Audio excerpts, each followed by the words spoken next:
O'Reilly. You need parts? O'Reilly Auto Parts has parts. Need them fast? We've got fast. No matter what you need, we have thousands of professional parts people doing their part to make sure you have it. Product availability. Just one part that makes O'Reilly stand apart. The professional parts people. O'Reilly Auto Parts. Hello, Jamie here.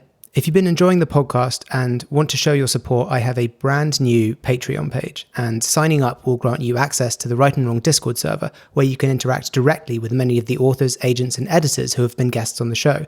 You can also interact with me and see what guests are coming up, so you could maybe suggest questions that I could ask them. Thanks again for listening, and I really do appreciate any and all support that you guys give me for the podcast. Let's get back to it. So our podcast is called Right and Wrong. Are these your notes? These Are these your notes about what we're going to say? Anything Nailed is it. the short answer.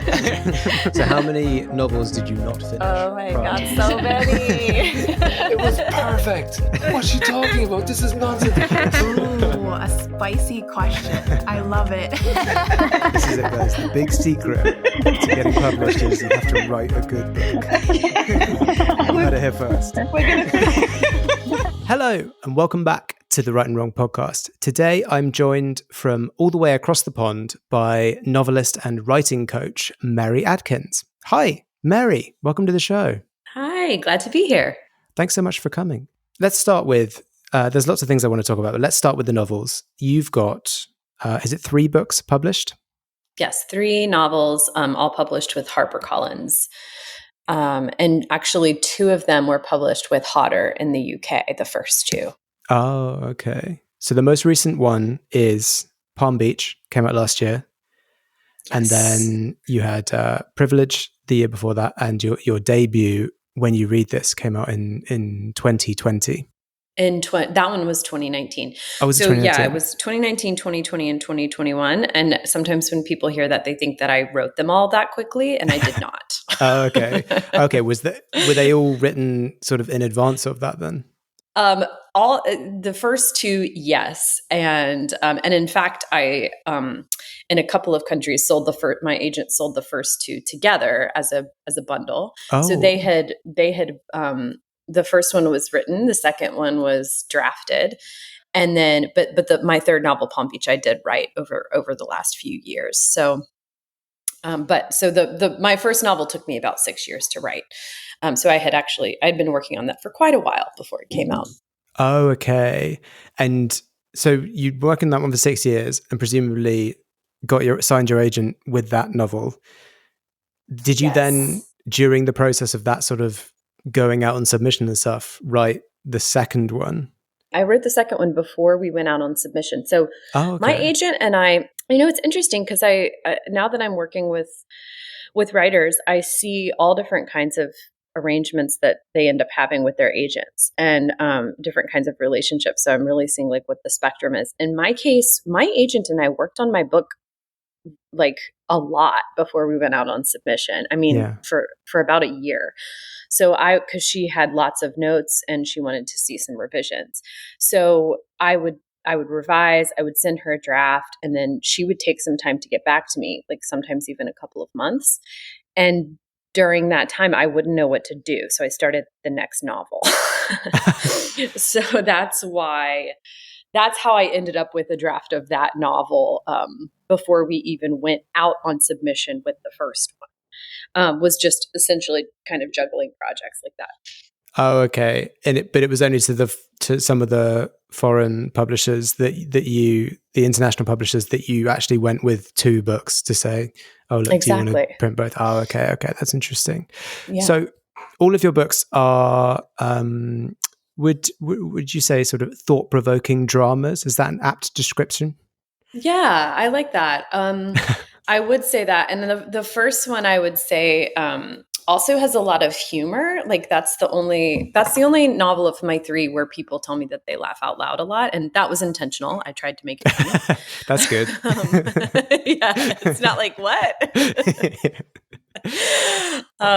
And the other 2 I would not say are laugh out loud. I think you described them perfectly. Okay. And is this very much the style that you've always wanted to do and that you will probably continue to do? It's funny. I think I really, the style I always wanted to do was I wanted to be George Saunders. So Okay. I think I wanted to write like a lot quirkier. I wanted to write short stories.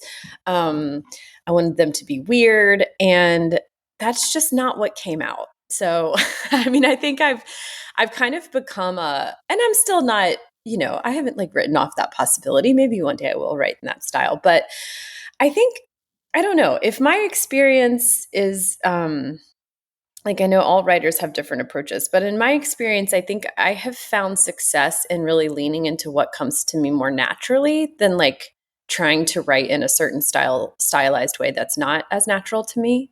Okay.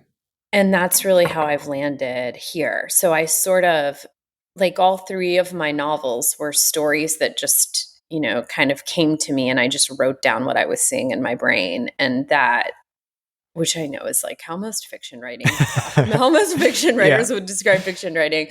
But like, that's how they came out. I wouldn't say that it was like, I decided that this is the kind of book I want to write. This just seemed like to be the kind of book that came to me and that I was capable of writing. So that's what I did. Yes. Okay. Yeah, I see what you're saying.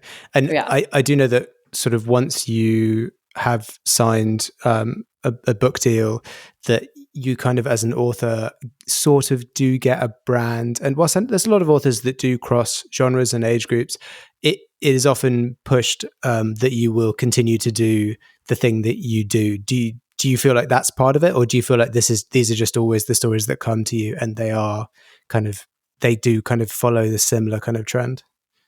Well, interestingly, I do feel like these are the stories that have come to me and they followed this trend in fiction, but I'm actually working on a memoir right now. So it's a really, it's a turn for me. And it's because I tried to essentially fictionalize what I wanted to write about, which was a fertility struggle that I've had.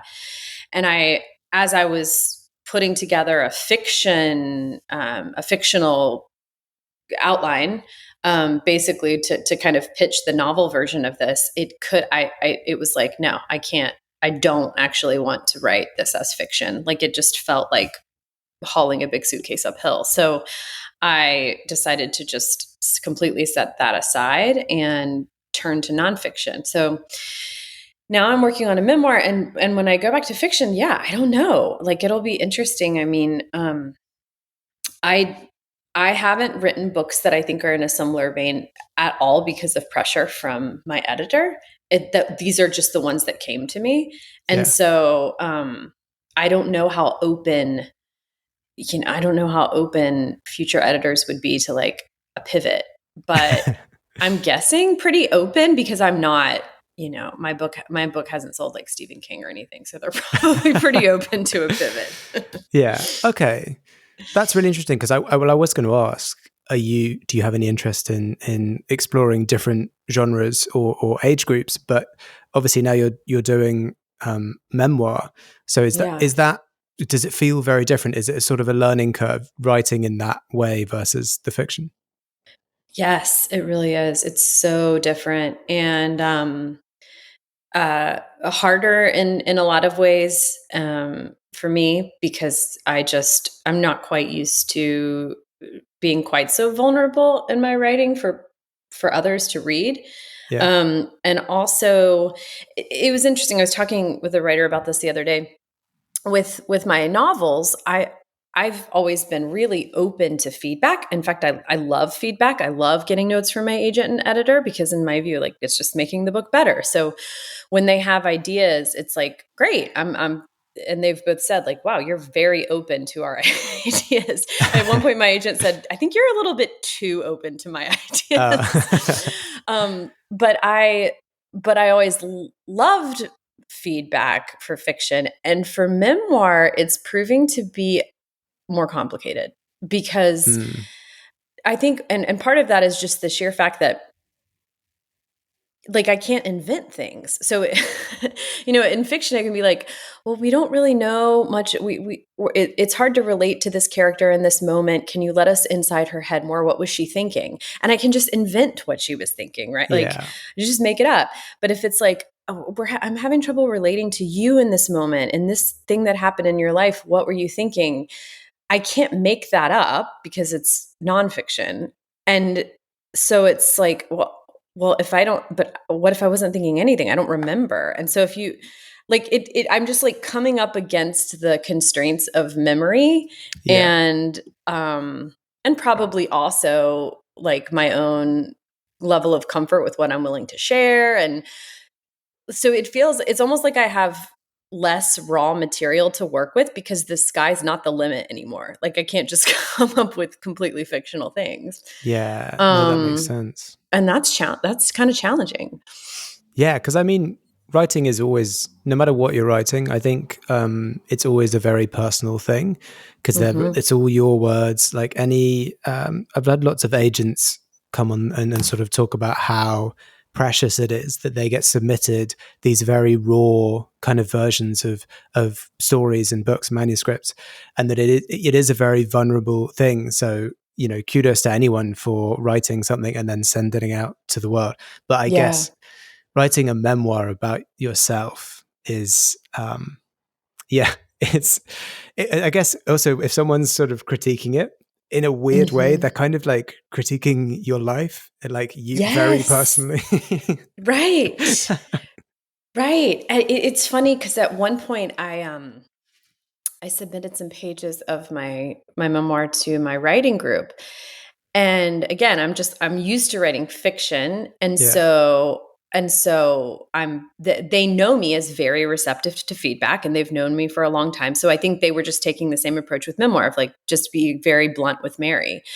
And someone said something like, oh, you know, you might want to leave out this part because it's not very like flattering to you. You may get some criticism. And I was thinking, wait, this feels like a criticism of my life, like my decisions, not my writing. Yeah. And it was just such a weird experience. It was I think that was a good wake up call for me in terms of just kind of knowing or expecting a difference in how I process feedback when it's not fiction, and being prepared for that, or just realizing like maybe it's too early and I want to wait and be more selective about what I share. Yeah. You could be really brave and send it to some people and not tell them it's memoir. Say it's fiction. See what they say. So brave. I'm not that brave. Let's talk about your work outside of your own writing, because you are also a writing coach. How long have you been doing that? So I started teaching online novel writing in the spring of 2019, shortly after my first novel came out. And it's because it was interesting because I did a book tour for my novel, When You Read This, coming out. And a lot of the questions on book tour would be from writers, and just questions like, how long did it take you? Did you outline? How did you get an agent? How do you get published? And I realized that I had actually acquired a lot of information that could be helpful to people over the 6 years that I had been working on the book and querying agents, you know, unsuccessfully for a really long time. And just like learning through hobbling together a bunch of writing classes, like what to do, what not to do. And some of those writing classes had been really terrible. And so I think I had also like learned what to steer clear of, at least for myself. So it was after that book tour that I thought, I think I actually have some stuff to teach that could be helpful to people. And so I put together my first course called the 12-week book draft. And it was just walking people through writing a first draft in 12 weeks. And it was so much fun, and I loved it. It was all online. And so then I just kind of got addicted to it. So I just kept expanding and essentially turned it into, I'm going to teach you to write your book. And then because I had some early students. I honestly don't even remember how people found me, how I got them, but I did. And then when they finished it was exciting because it worked. They wrote their drafts, and I was excited and they were excited. And then it was like, okay, they were like, okay, what now? And then it was like, okay, I guess I need to teach you how to revise it. So then I had a revision course. And then they revised it, and then they were like, "What now?" And I was like, "I guess I need to teach you how to get an agent." So eventually, it evolved into like a comprehensive program. So there's writing, and then there's revising, and then there's pitching, and that's what I do now. Is the whole thing. So you said originally it was a 12-week sort of outlining thing. Is that not really? You don't really use that anymore. You've sort of amalgamated it all into. Yeah, it's included now, but it's part of a bigger comprehensive program. So they'll write their draft in 12 weeks and then revise it, and then I help them put together their query package and help them query. So it's actually a year long now. Okay. They sign up for 12 months to work with me. Okay. Yeah. Okay. How many? I mean, that seems like a lot of work. How many students or clients do you have on the go sort of per year? So I have worked, let's see, how many graduates do we have? I think I've had 50, as in 50 people go through the full program at this point. Cause we are oh my gosh, that was 2019. So I'm like 4 years in. We're only just in 2023. It's not that bad. Right? It's just crazy though. I feel like this just happened yesterday. The pandemic really threw off my sense of time. Oh yeah, same. Just deleted 2 years, I feel like. Yeah. It's like they didn't even happen. But I was doing this the whole time. It was just online. So okay. And that actually, I think the pandemic, it was the timing worked out, I think, really well for me starting this program, because there seemed to be a lot of people who, like we were all at home looking for things to do. Yeah. And so I think that also helps me connect with writers who are like, I mean, now's as good time as ever to write a novel. So here, let's go. Yeah. So the main program, that's the incubator. That's what you call it, right? The book incubator. Yeah, it's called the book incubator. And it's really people working on novels or memoirs who I help. Mostly they're novelists, but we do have a few people writing memoir as well. Okay, cool. So 12 weeks of getting book up to scratch. I assume it's much more ad hoc, like it's much more down to each person and what stage exactly. they're at. Yeah. But you'll get the book up to scratch. We'll do some edits, teach them sort of how to edit, and then go into submissions and things like that. Exactly. And we actually have I have 2 editors in the program who will edit we call it a pitch readiness read. They read your manuscript and give you edits that they think are important before you start querying agents, or if you want to self-publish, before you go out and dive into the publishing phase. And so it's kind of meant to be, what I wanted to do was to assemble all of the things that I had just sort of stumbled on for myself when I was going through the process. Like I did hire a developmental editor for my first book, but I didn't even know what a developmental editor was until I was about 5 years into writing it. And at first I hired one who didn't work out very well for me. Like we didn't have the same vision. And then I found one who did. And so it was all that trial and error that really contributed to me figuring out what I wanted to include in this program. And I really also wanted it to be, by the time I had the writing, revising, and querying aspects in it, I decided I wanted it to be like the last writing program anyone would need. So like, you don't have, like, you get everything. You don't have, it's not like, oh, you do this and then you need to go out and find something else. Yeah. It's like, I'm going to show you how to do all of it. Is it, the goal is sort of like, they're submitting to agents or they sign with an agent, the agent is then, the role of the agent is very much to sort of take them on from that point and deal with the next steps of everything. Exactly. Yeah, exactly. And then the only thing that has kind of been missing, just because I don't have history in this, is self-publishing. And so I have been working on trying to figure out how to bring that in, because there are so many people now who want to independently publish, and it's such a valid route. And I think an increasingly like appealing route. Like it's like, there's a lot of reasons why you might want to go that direction. So, but that's an area that I have not had personal experience in that yet. So I'm having to educate myself. Yes, I think it's a bit of a wild west as well at the moment, self-publishing, where there's sort of so many people are having success, but they've come at it in so many different ways, like so many different directions. And there's so much, I feel like there's so much speculation with people trying to figure out what the formula is. You know, they're like, it's TikTok. And it's like, well, it can't just, TikTok's not going to work for everyone. Yeah, exactly. I think it's almost the same as like social media. And it's like, okay, how do we make a viral thing? And I'm like, well, one does not simply just make a viral thing. You know, that's not how it works. You got all these brands who are like, oh, let's just make a viral post for it. I'm like, that's really not how the internet works. Right. So like, let's just do it. Just do it. Just make it viral. Or as if you could do that by algorithm, you know. Well, yes. Eventually it'll all be algorithm, right? So we won't have to do anything. Sadly. Let's get back to stuff that you do know, you do experience. We were talking about how, you know, the program sort of teaches the things that you learned when you were first getting signed and getting your book published. How did you find your agent? Oh man, through a lot of rejection. I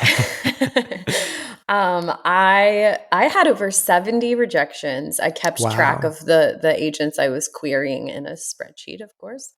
That's very sensible. But that's what I did. And and that's how I know that it was over 70. You know, and it's funny because sometimes I share that, and even when I'm saying it, I'm like, why did I keep going? But I think that I had like just enough positive feedback to keep me going. So like, yes, they were rejections, but enough of them were like affirmative rejections that I kept going. So, you know, like if someone's wondering what a good rejection from an agent would look like, it would be something like, hey, this doesn't quite work for me, but like, I'm confident that you will find an agent for it. So it's basically someone being like, hey, I'm not the person, but I feel like you will find a person. Yeah. Or someone saying, hey, this isn't the right thing for me, but I really like your writing. So if you have anything else in the future, feel free to send it. Like that kind of thing is it made me think like, okay, so this person thinks I can write, and that feels good. And like, that feels good enough that I'm going to keep trying with this book.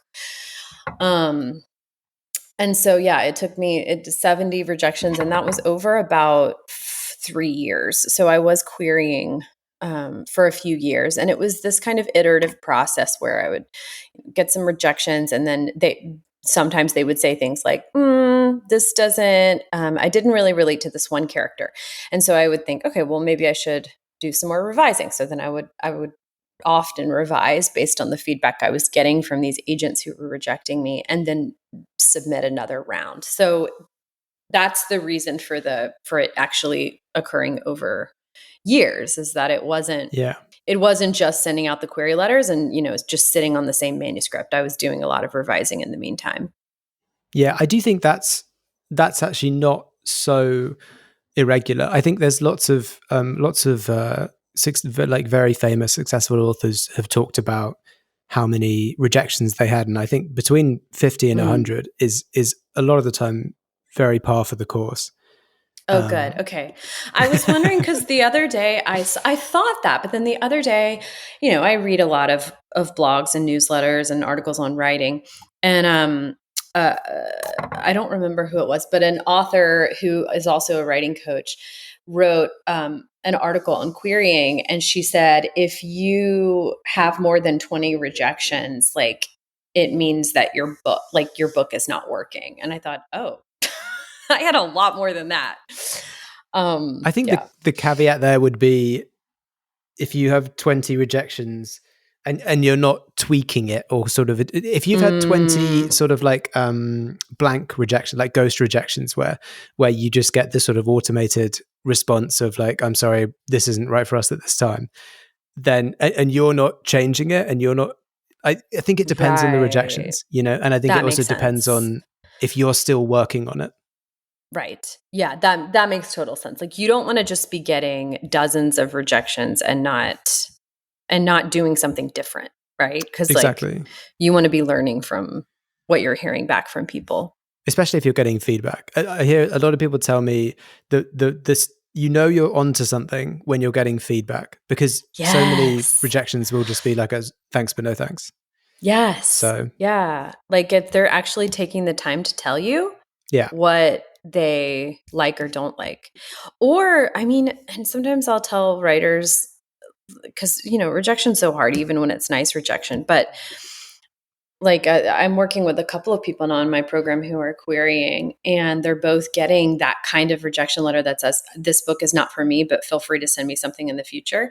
And I try to tell them, like, that is so good. Yeah. That is the most, that is the top best rejection you can get, because they're basically saying, I'm a hot lead for you now. Like, I am really interested in your writing. It's just this particular thing you wrote isn't for me. Yeah, no, that's a good one. And and any kind of, whenever people tell me they get a query back where there's like a specific, like you mentioned, oh, this character, I didn't really connect with them.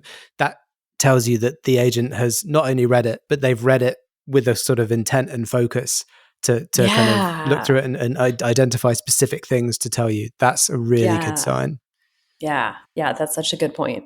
Because realistically, we have to, as much as agents work very hard, they get so many submissions. A lot of the time, if they know that it's not going to work for them, they might stop reading it after page 1 because they just know already. So you have to be realistic about these things.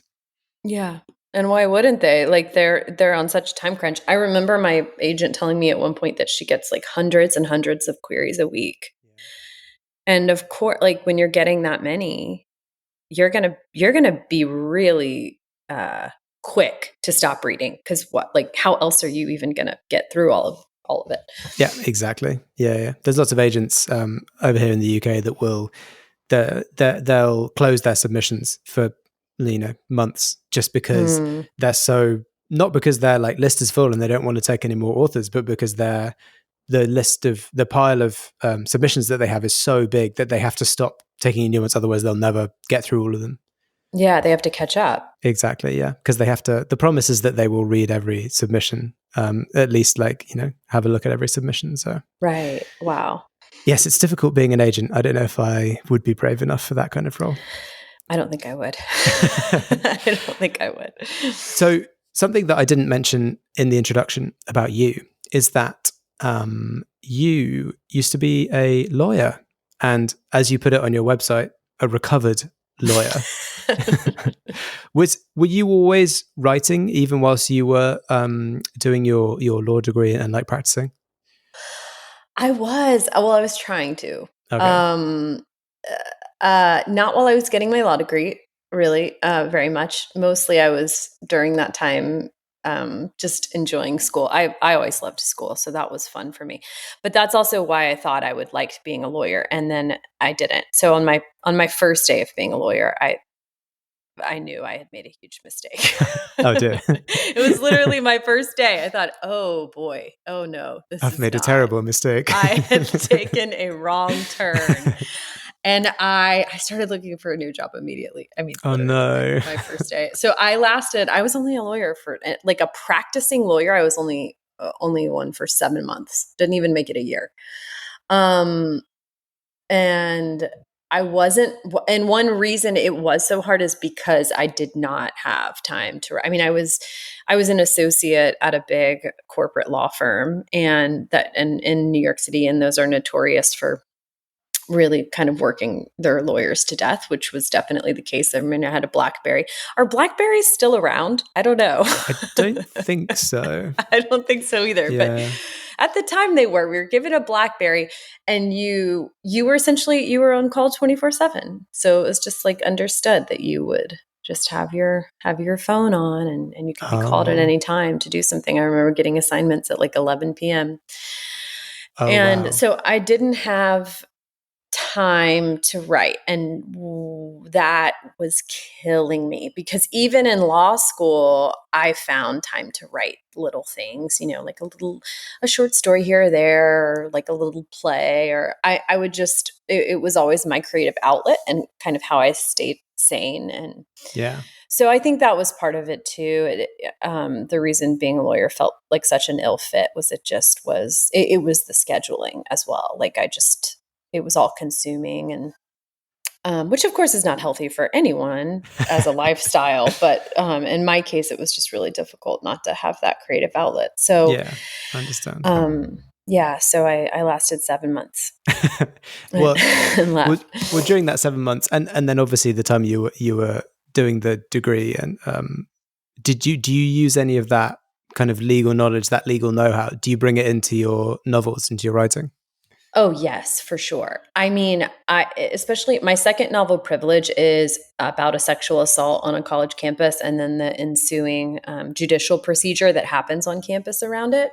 And so that was really like a legal drama. I mean, that's what I was writing. And at one point in one of the drafts that I had sent to my editor, it had like a case file in the middle. And I think the case file was like 80 pages long because it was modeled on a real case file. And I included all of the legal terminology and everything. And there is a case file in the published version of that book, but it is about 4 times shorter. It's because my editor said, like, Mary, this is not, no one who is not a lawyer wants to read any of this. And also probably lawyers don't want to read this. They have to read it. Tedious. Yeah.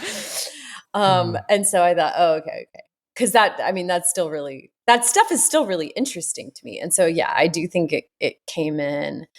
And then also, it's funny because I've thought a fair amount about this, like how being a lawyer helped me be a writer. And I think there's something about having to sift through a lot of information and make sense of it that can actually be really helpful. So I remember when I was working as a lawyer for only 7 months, I would be given these assignments that felt completely overwhelming. Like, hey, read these 9 cases that are each 160 pages each and write up a memo summarizing them 3 days from now. And it's like, okay, I cannot read 4,000 pages and actually understand it and summarize it in 72 hours. I literally can't do that. So which is also like, why was a human being asked to do stuff like that? Like, it doesn't make any sense. And yet this happens in law all the time. And so it would be like, okay, how do I problem solve this situation? Like, how do I get my head around what is happening in this thing without actually reading all of it? And I think there is an application to writing something like a book, because when we're talking about a novel, for example, we're typically talking about, unless it's like for children or maybe young adults, although even that's going to probably be 70,000 words or more, it's a lot of words that you're trying to manage and trying to shape into a story. And sometimes drafts, I think there are some writers who have drafts that are like hundreds of thousands of words long. And like, how do you make sense of all of that and try to organize it and structure it so that it reads well, like a story? And I think it's the kind of it's a related skill set, like having to organize that much information. Yeah. I don't know if that makes sense, but no, totally. I completely understand what you're saying. Yeah. You're actually the second, you're ex-lawyer. I had interviewed Leah Middleton a year or so ago, and she's a lawyer, and she wrote a book and said that hers is a sort of crime thriller.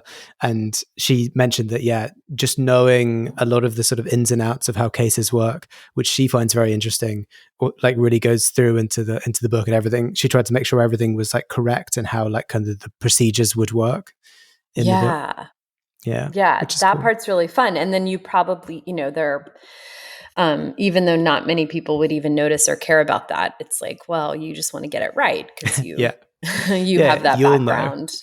You'll know. Exactly. And then people that really love the book will also like probably look into it and be like, wow, that's so cool that's exactly like what actually would happen and things like that.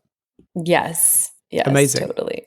Well, that brings us to the final question of the interview, which is, as always, Mary, if you were stranded on a desert island with a single book, which book would you take? As I said to you a little while ago, I've thought about this question for so long. It's funny too, because I felt this pressure to pick something really impressive, Yeah, like most people do. A classic. I'm like, what's wrong with me? I need to pick Shakespeare. But I did not pick Shakespeare. I picked The History of Love by Nicole Krauss. Okay. Are you familiar with that one? I'm not, but it sounds nice. It sounds like a heartwarming story. It is. It's about love, but across generations and unrequited love. And it's just beautiful, and loss. Like it's a beautiful story.